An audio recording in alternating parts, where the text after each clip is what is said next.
Gabby, it's really nice to chat with you and meet you virtually because we met last weekend at the Grow Jiu Jitsu Women's Open Mat, and I experienced your judo techniques. Talk to me about that. Thank you. I don't know. It was great, I think, and I love doing standing with people. I think not many people want to stand with me, so I really appreciate you coming out and giving it a go.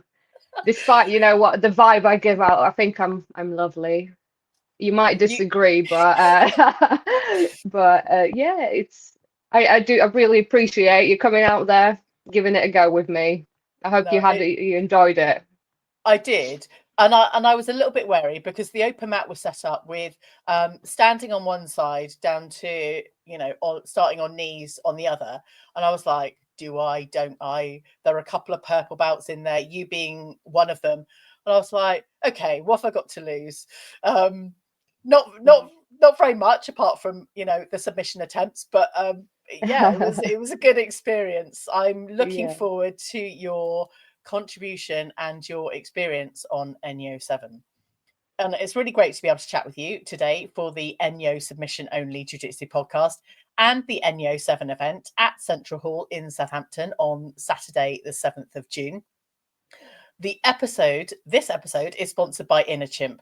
Established back in 2020, they design and make premium quality rash guards in the UK at their own manufacturing facility in Glastonbury, here in Somerset, where they have limited production capacity, where orders are printed and constructed the week following, meaning that their lead times are 1 to 2 weeks, which is actually incredible.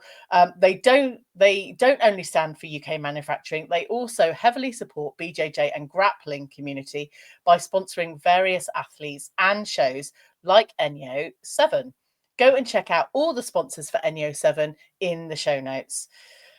Gabby, so let's talk about your judo experience because it is more long living than your Brazilian Jiu Jitsu experience. So let's start back in your judo days. Yeah, so wow, it was so long ago. I started when I was 11. I'm 25. No, wait, I'm 26 now. Oh, I don't feel it, but yeah, I started when I was 11, and you know what? It was love at first sight with judo. It's something beautiful and magical, something completely different, even to jiu-jitsu. And I've been doing it, yeah, for a very long time. And I got to a national level, kind of. I have competed internationally. I unfortunately couldn't represent GB, because I'm Polish, so I never was able to do that. But yeah, it was my life for most of my life growing up, and that really shows that discipline shows and comes through in my jiu-jitsu in my everyday life. I think it's crazy. But I love it so much. I've retired from judo now, focusing solely on jiu-jitsu, but I still go down once a week training just to Yeah. keep it up, and yeah, just keep the love coming from that side. It's really good. I love when I hear young athletes because it sounds like you were an athlete in that level, Mm. even from the beginning, coming through with judo or Brazilian jiu jitsu. What was it specifically about judo that you found a love for this sport? Sorry, could you repeat that? What did you really enjoy about judo that has kept you in martial arts? Oh, it's the hard work. It's the discipline and the hard work. I would be like kind of at my peak, maybe in judo peak, 17, 18. I was training 5, 6 times a week, including, gym and the other side of it, the running, the everything, and just having the ability to do that. That's what I love, the hard work. It's a bit different to jiu-jitsu. I don't find I love jiu-jitsu, but it's not as intense at Yeah, times with judo. You go out there, it's constantly you throw, or you get thrown or whatever, you have to stand up and you have to be thrown again, or you throw again. And often you're going on with people who, are bigger than you, or men. You don't tend to find that many women in judo yeah. as well. You see that in jiu-jitsu. There's not as many women, but the women in judo are hard, and the men are hard. But it's such a beautiful community as well. It's Yeah. it's you find a good club, it's you are welcome there, and you will get integrated. I moved down south, but when I was living up north, I had my little community, my hub, and my coach, my judo coach, he gave me so much. He not only kind of took me on with judo, he also kind of, I love to, he's kind of like my granddad. He's a horrible, he can be horrible to me sometimes, but I can take it. And well, he really looked out for me, not just for training, but also kind of he gave me my first job, and career helped me develop. And it's not just for me, also for other athletes. Yeah. It's very he's a very giving person, but I think the community is also very giving. I do have to say it's not always like that though. There are some people, not great people, but that's Yeah. everywhere, I think. Even in jiu-jitsu, if we see those people Yeah. and those clubs, but yeah, a lot of the Um, time it's good. it is good. And I want to draw on the doing the hard stuff and the discipline. That choice is not for everyone. What do you think made you want the discipline and the hard work? Because life often is hard enough. Why choose something really quite difficult to do? It's it's because I love it so much. There's no doubt about it. It's my calling, I think. With judo, that was my calling. My first session, little me, 12 years old or 11 years, I don't actually remember. I was little me, and I come on the mat, and after the first session, I thought to myself, wow, I love this. I'm gonna do this for the rest of my life. And then, Wow. I did pretty much, and there was several hurdles in my way. And I would, when I was younger, I did want to do it professionally. I wanted to be an Olympic champion, but unfortunately, things get in the way. But even though I'm not doing it anymore and I moved to jiu-jitsu, the love is still there for that.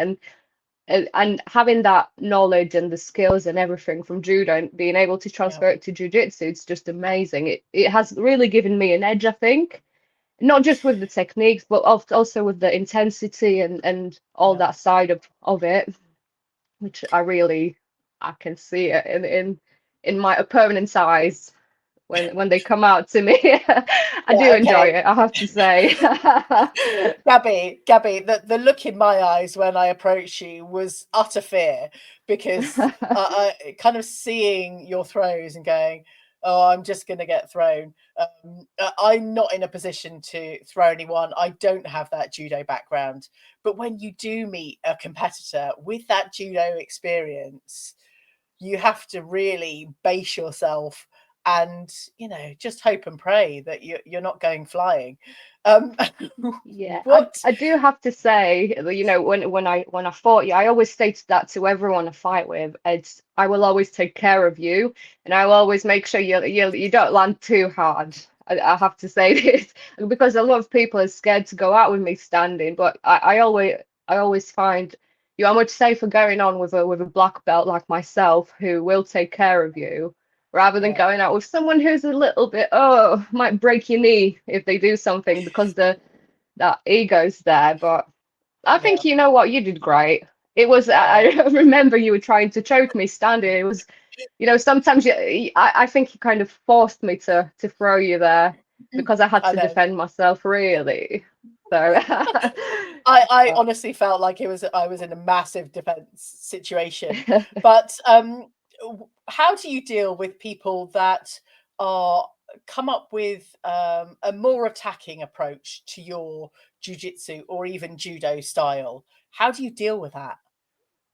you know, I have to be honest, I've only came across a handful of people like that where they are willing to stand with me or they are willing to put in a fight. Mm, And there's Julia, I'm so sorry, I don't remember. Jiu-jitsu does judo for jiu-jitsu camp. She's one of those people who's really, yeah, she's amazing. She's so skillful, and I had a couple of scraps with her, and I love that. It had given me that opportunity. And one more thing, I'm really looking forward to this ENYO fight as well because my opponent does have a judo background. So I'm really looking forward to that because it can really showcase the skills and what we can do It's going to be brilliant. As long as none of us pulls guard. I hope the audience boos if any of us pulls guard. That's the main thing. Okay, we'll be watching out for the guard pullers. Anyway, Yeah. this is the ENYO submission only jiu-jitsu podcast with me, Lou Hemlett, talking with all of the upcoming ENYO 7 competitors and sponsors. One of the things that would really help this show grow is by you subscribing and on whichever platform you are watching or listening on. If you could do that for me right now, I'd be forever grateful. And as always, go and check out the clips on YouTube and Instagram at ENYO Grappling. Today, I'm having a chat with Gabriela Kuliga. Is that right? Kuliga. Kuliga. Kuliga, that's it. Kuliga. Amazing. So, Gabby, you have just mentioned that you have an opponent that has judo experience. What has been your kind of training regime and schedule, and how are you preparing for ENYO 7? Yeah, so my training, well, pretty much from last year, has been all for gi training, that's what the fight's going to be. It's going to be gi. I didn't know before last year that I was doing this, but it was fortunate because I was prepping for the Euros and that kind of came along, so I continued that. And I was at the moment I'm training 4 or 5 times a week, focusing on gi. I'm traveling, so like Grow Jiu-Jitsu Women's Open mat, that was a brilliant opportunity to spar with different people. I also train at Escapology up in Cambridge once a week. There's a brilliant comp class followed by a essentials class, which everyone can brush up on the basics of it, I think. And that's kind of with my usual training at our club, which is Rogue Jiu-Jitsu here in Hoddesdon. And yeah, just open mat and gi again on Saturday, Sunday. So it's quite full on. But yeah, I'm really focusing on just the gi in general. Yeah. Yeah, I have been a little bit injured, so I had to kind of step back from judo at the moment, but I'm really confident in my skills, and yeah, I just really want to hit that highlight reel. Oh, That's it. I love that. I love hearing that athletes like yourself, train for a much longer period of time with the intent of competing and showing up at different shows. It's not a case of, starting training 6 weeks before, like, maybe 8 weeks before for some of us hobbyists that might want to compete. It's a much longer term preparation and building up those skills. And it also sounds like you have built up your mindset and belief in yourself that you can do this and achieve success in the sport of Brazilian Jiu-Jitsu. How has that manifested, and how have you supported your own positive mindset? I think I've surrounded myself with people who made me believe in myself. That's one big thing. My partner is a massive support for this, but also I have worked with Natalie Day.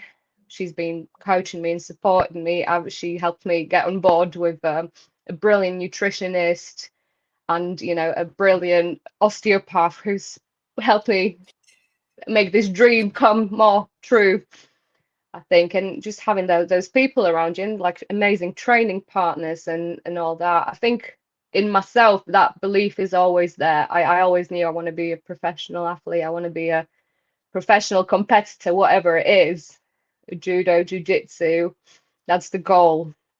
And yeah, so I think this year is and last year is when I have really focused on this with kind of getting Gnarly on board and getting the other support systems on board.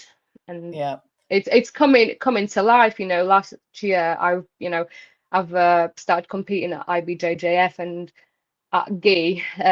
I won London Open. I think it was the winter one, and then I won Dublin Open, and then that was in preparation for IBJJF Euros, which I came short on, but there was other things going on there. But yeah, and like a British Open, it shows Yeah. My effort is showing in my results. Yeah. That was at blue belt, so I'm really looking forward to coming out at my purple belt. Yeah, my purple belt fights. And so this fight, I think my opponent is blue belt, but that doesn't matter. I can only fight who's there, which Yep. I'm really looking forward to that. I'm looking forward to what she can bring onto the table. Amazing. You mentioned about a highlight reel. What would be your vision of a highlight reel? What move are you pulling, and what Uh, sub? What's going on in this highlight reel? Tell me.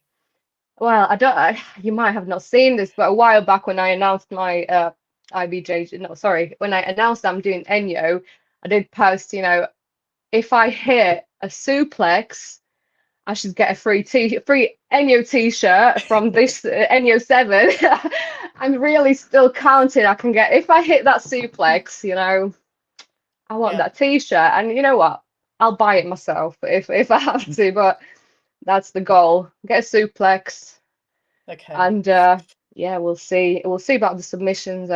I'm I'll be hunting for whatever I can get. So Good. there's no particular restraints there. I can guarantee you hunting for whatever you can get, because it was relentless against you. You were hunting subs the whole match. Um, so suplex, I don't actually know what that is because I'm a blue belt, and I only know maybe what that means from gaming back in the 90s. So please explain what a suplex is. Oh, so like I don't know actually how to. If someone goes in for a forward throw, let's say, you Yeah. literally pick them up and dump them behind you. Do you know, like you see the wrestlers do it, the fancy That's wrestling that's moves? that's what I've got it from. One of the Yeah, wrestling games. That's fine. Okay, I get it. I get it. Um, that's the dream though. That's really putting the bar high up there. we So, we love high bars. It was mm. absolutely fine. What does ENYO 7 and being part of ENYO 7 really mean to you? Oh, it's really a dream. It's such a brilliant opportunity. You don't get anything like it anywhere else in the world. Women's only, submissions, competition, not competition, like a women's only event. It's just like wow to me. I did it before. I don't remember which one I did. I think it was ENYO 6. And when I did that one, that was the first time I was paid as an athlete. That to me, that's just it symbolizes so much. It's that first step into being a professional athlete. It's that, yeah. I hope that when other people see this event, they'll be inspired a little bit more to include a bit more, few more women on their events. You see this all the time.